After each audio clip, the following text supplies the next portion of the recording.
So Maze, welcome and thank you so much. I can't thank you enough for taking time out to join us. Thank you for having me. I'm delighted to join you. So I wanted to share with you that I've been reading a lot of the work you've published in Inside Higher Ed. I was also really lucky to attend a webinar that you did this summer as I was thinking about remote learning at Rutgers more broadly and also in my own classes, and particularly as it pertains to the challenges of teaching in the art history classroom, where we have lots of visceral images, sometimes complicated, difficult histories. And the way that you were framing trauma-informed pedagogy was really a revelation to myself, and I know to many others. And during one of your webinars, you framed a question that really spoke to me when you said, how do we teach to the lonely, the broken, and the fearful? And that was exactly what my experience was in the spring when we all moved to remote. And at that time, I'm trying to lead my students in conversations of particularly challenging images from difficult histories. And I know that you had been studying in really remarkable ways the stress levels of your students themselves. And so I was wondering if you could get our series started and our conversation started with a clinical definition of trauma and what exactly trauma-informed pedagogy is, how we could be thinking about this when we're structuring our classes in the spring. Thank you. So those are great questions, and thank you for your kind comments. So I want to begin, there are various definitions when it comes to trauma, and they all center around our ability to do something about a situation that we are presented with. So you could define trauma as any negative or adverse event that we experience that makes us feel fearful and helpless about the situation. So it feels like a threat to life, whether it is or not, that's a different story, but feels to us that way. So leading psychiatrist and researcher Bessel Kolk talks about trauma or traumatic stress as he says that it's at the core of that trauma or traumatic stress, there is a breakdown in our ability to regulate our internal state. That internal state, whether it is fear, anger, anxiety, lack of control. And so what will happen? The body, the mind is going to continue to spend energy trying to regulate that, but it can't. And so because of that, it feels exhausting. It feels overwhelming. It feels threatening to life. So, and so one might ask, wait a second, why is the brain so concerned with that? The brain is concerned, or one could say that our physiology is concerned with keeping us alive. And so the brain is constantly scanning the environment without even us knowing. And it's sampling information to make predictions about our safety, about our survivability. When I face a situation that feels threatening, the brain asks the question, what can I do to ensure my well-being? And sometimes the brain is going to ask the question, what can I do to ensure my family, my community's well-being? When we can't answer the question, when we're uncertain, when we don't have the control, then we experience that traumatic stress. Our alarm system, the fight or flight goes on. And when that system, that alarm system remains active, it is traumatic. Now, when it comes to trauma-informed care, whether it is education or healthcare or management, what we're talking about is it's a recognition that trauma is pervasive, that trauma is individual, that trauma could be activated by a single event, such as a car accident or a fight you have with your partner.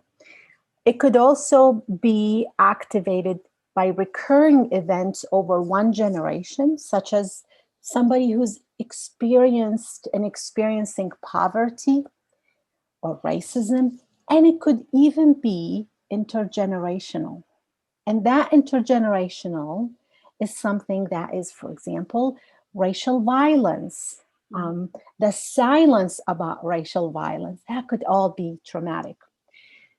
So what happened in 2020, what is happening in 2020 is we were presented with a host of profound ingredients for trauma: unpredictability, uncertainty, lack of control, the isolation. Those are all traumatic ingredients. And so we could take for granted the fact that we were dealing with a lot of trauma, individually and also collectively. I, as a teacher, keep that in mind as I move forward to work with my students or to work with my colleagues, because I recognize that the brain right now is more concerned with answering the question of what can I do about this, right? And I mean, I appreciate the way that you were kind of unpacking the different ways that we could think about trauma. And I think we could have and maybe should have had this conversation way before 2020 and thinking about a trauma-informed lens in all of our interactions with our students. I think about this a lot, particularly when I'm showing imagery that could be triggering, that is violent, that shows violence towards women, among many other things. And how, when we think about trauma as something that could be an individual experience, right now, I think it's coming to the fore because it's this collective experience, but it's also exacerbating all of these individual experiences of trauma that we as educators are likely encountering, but are not aware of. And so I think having this lens for forever is good, but I think right now could not be any more timely or necessary, because these are compounded, if I'm understanding you correctly. And that's a great comment, that we should have been having these conversations before 2020, because our students, a lot of our colleagues, were dealing with a host of adversities before 2020. Right. And as a matter of fact, from mental health to poverty to racial violence, our students were coming to us carrying all of that. And then we, in turn, we're in the front line with students. We see them struggle. We see their adversities. We're witnessing it. So then we start absorbing that as a phenomena called secondary traumatic stress. So really, if we're honest with ourselves, it is important to recognize that in higher ed, we did not prioritize care when it came to our students and our colleagues. And so I would say that one of the, if you will, the silver lining of this pandemic is that we're being, in a way, forced to pause and say, how can we move forward? What can we do to provide a bridge for our students to move from this disruptive present to a future where they can be hopeful and confident and empowered to heal and thrive? And I think this is really important. It's important for all educators, but also those of us in the arts. This is the community that you're speaking to. I think we also might have a special place there in thinking about collective viewing or looking together at objects, creating new works of art. And so I'd like to maybe follow up on that thread a little bit later as well, because I think that's a really beautiful point that complements our conversations that are heavy and challenging around trauma as well. Yeah. I'm wondering too, because I'm sure that other people have asked you this. I'm sure you're thinking about this. This is something that I struggled with in my own courses, is that, okay, I want to be aware of my students' individual traumas without crossing any kind of boundaries, right? I don't actually want to be aware of the details of their individual traumas. I'm not a counselor. Yet at the same time, I was faced with, as many of us were, with this unprecedented moment of collective trauma. And having these courses meet remotely now, I felt as an educator that I did not have the tools to be able to identify when students were particularly struggling with trauma. And I was wondering if you could outline for us maybe some of the warning signs or signs that we should be aware of in our courses in terms of interactions with our students, or when we might need to make some interventions, or how we should be aware of our students' behavior and how it's tied to this period of trauma. Yeah.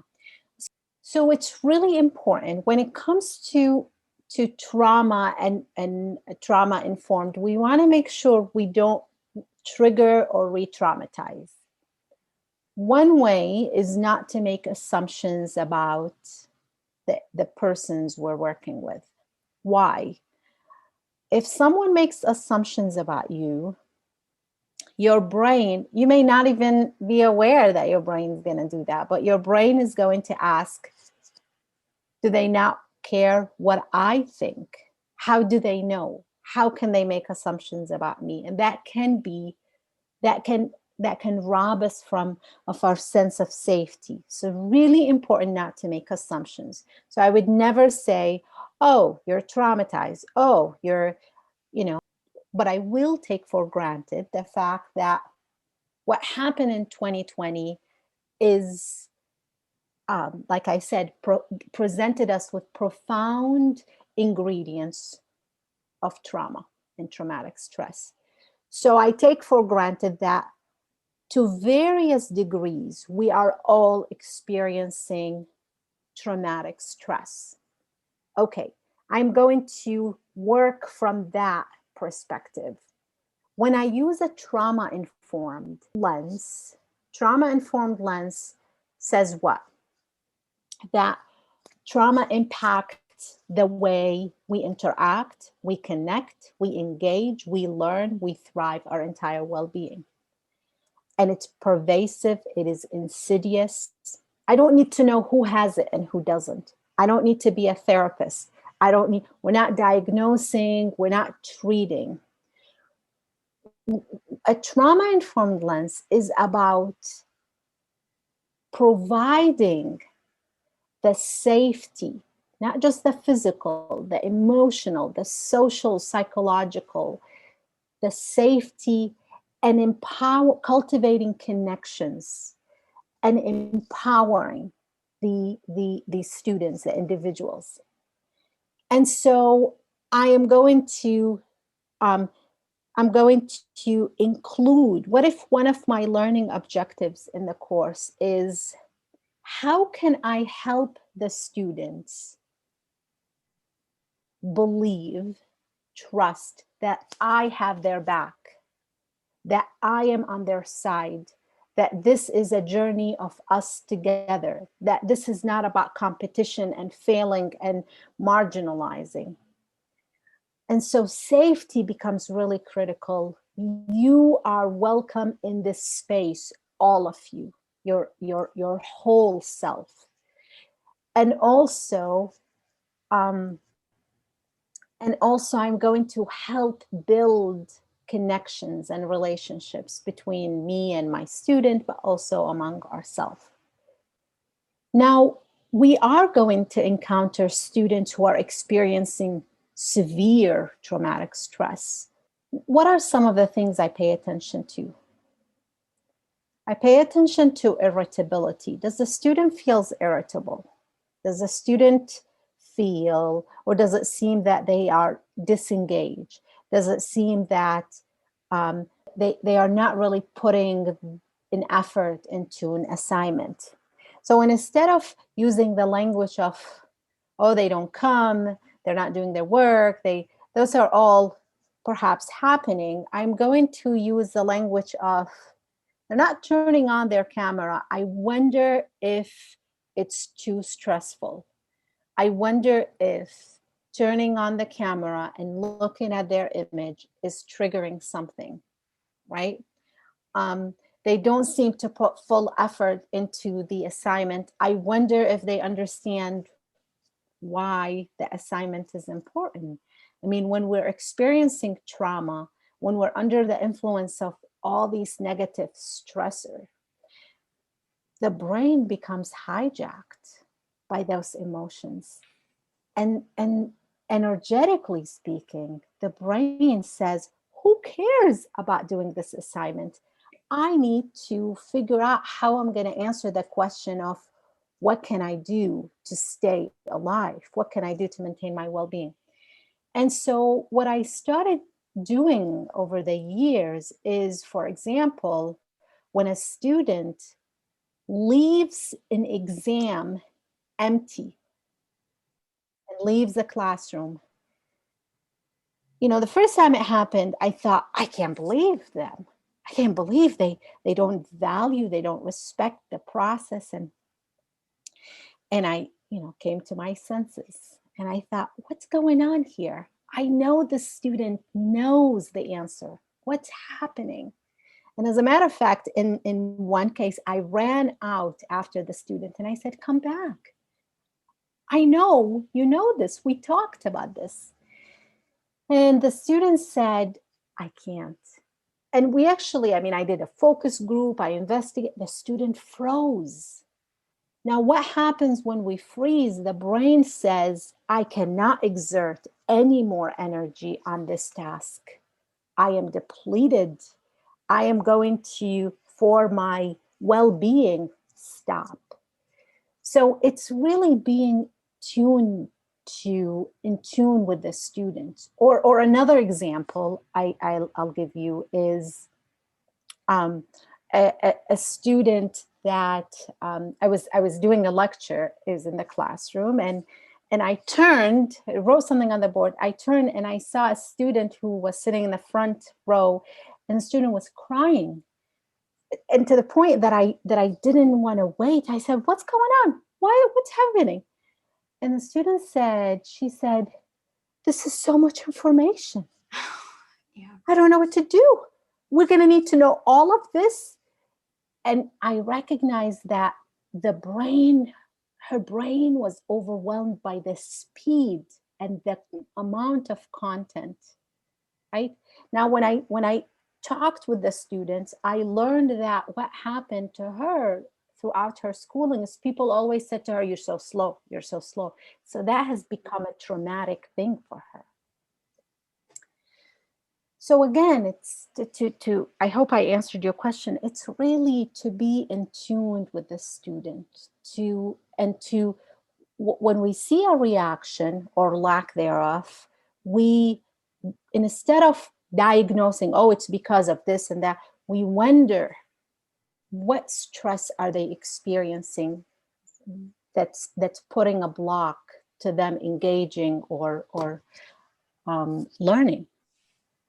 Maze, this is so thank you for your response, which has a lot of wonderful information. But a few of the things that are really sticking with me is, one, this idea of a community in your classroom and engaging with your students as equal members of that community. Part of that community, I think, also is tied to transparency.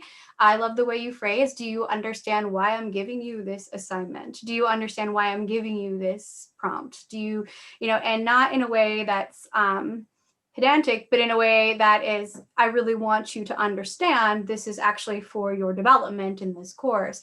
And I think that that's such a useful takeaway for all of us, no matter what we are teaching. But some of the other things that you raised, actually, I think have a lot of resonance with the art history classroom. We have timed exams. They're often in the dark when we're in the brick and mortar. There's lights being projected. I think about how that not necessarily conversation around trauma, but is a stressful, stress-inducing, anxiety-inducing space. And I know many students felt the same way when these things were moved onto the LMS platforms, moved online, they're timed, they're having internet connectivity issues, and this idea of freezing. I also think of the students who might be tasked with creative assignments, like producing new works of art, and are freezing. And so it's so helpful for you to share those experiences with us, because it does have a lot of, I think, crossover with the kinds of assignments that we're giving in our courses. And I think the kind of reactions we all received throughout this period of moving into the remote environment. And one other thing that was a thread in your response was talking about the kind of physiological changes that happen when someone is undergoing trauma. And I was wondering if you might elaborate a little bit more on that point. What's happening in the brain in terms of learning for our students? Yes, that's a great question. So when the brain encounters something uncertain, whether it is, do I belong here or not? Am I gonna get out of this car accident or not? Is my son safe to leave the house or not? Am I gonna pass the exam or not? Something uncertain that a lot is at stake, right? The brain is going to, as I mentioned earlier, search its toolbox. What can I do about that situation? When we don't have the answer, the brain keeps searching. And so, and what I mean by that is that the alarm system stays on. And so I was explaining to a student recently what that means. And I said, think about your computer, and your computer is trying to search something, and there is that circle that's going. And imagine if that circle's going and going and going. That's using a lot of energy, right? So when we're using a lot of energy, and if the alarm system is not turning off because we haven't resolved the questions, what happens is we become depleted of energy. So then the brain is going to prioritize. And what we know happens, the activity is going to increase, the neural activity will increase in the non-rational part of the brain stem and the limbic system. Those are two systems that are concerned with keeping us alive. So work is happening there. There is a lot of activities there. Well, that takes away from the rational, the prefrontal cortex, the cortical region. And so information on its way to the prefrontal cortex slows down. We know that when we're experiencing traumatic stress, trauma, toxic stress, morphologically, physiologically, electrically, chemically, things change in the brain. And they change in a way that makes us, again, be stuck in the non-rational part. Some scientists, some researcher, for example, Schenker and colleagues talk about limbic brakes. The limbic system is the emotional, and it puts a brake on, or it vetoes things from going to the prefrontal cortex. The prefrontal cortex is where we make decisions, where we use our short-term memory, where all of our executive functions, empathy, and so on. And so it's not that the student is not trying. It's not that the student is not motivated. It's that reason is not working. When you work with a patient that has trauma and is stuck in this orbit of anxiety, therapists will tell the patient, don't try to reason. That part is not working. You're just going to try and fail, and you're going to feel even more exhausted, more depleted of energy. What we want to do is calm the nervous system down. It's scared. It's scared for its safety. So calm the nervous system down so we can begin to shift back to the balanced rational and non-rational components of the brain. So what does that mean, practically speaking? Practically speaking, we need to, practically speaking in the classroom, what does that mean? I'll give you an example. A few years ago, I was teaching a genetics course, and a student waited for me after class and said, "Are we going to learn about evolution? Because I will drop the class if we do." Now, from the student's body language, I learned that this is a trigger. This is something that is not, that's stressful. And I said, "Well, tell me more." And I learned that the student grew up in a very religious environment and has a very, very, I would say, narrow understanding of what evolution is, and it's very contradictory to her religious upbringing. And it's a source of, it's a trigger, right? Because it's questioning her entire framework. So I could have said, "Yeah, we are going to learn about it," and drop the class. But I thought I would be selling the student short if I did that. That would be the easy thing to do.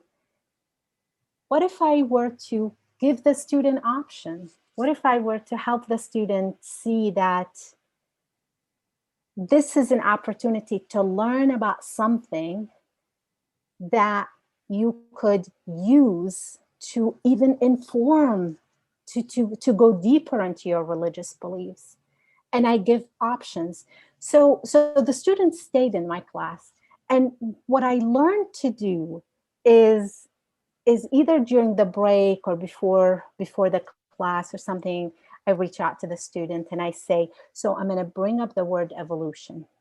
And I want you to know that you could take a break, you could do these things, or you could interrogate the process, ask me questions." So fast forward to the end of the semester, the students stayed. Learn to engage with the material without letting it consume her with fear and anxiety. And this is going to be something really important, especially when we show images or present work that is likely going to trigger at least one person in the class.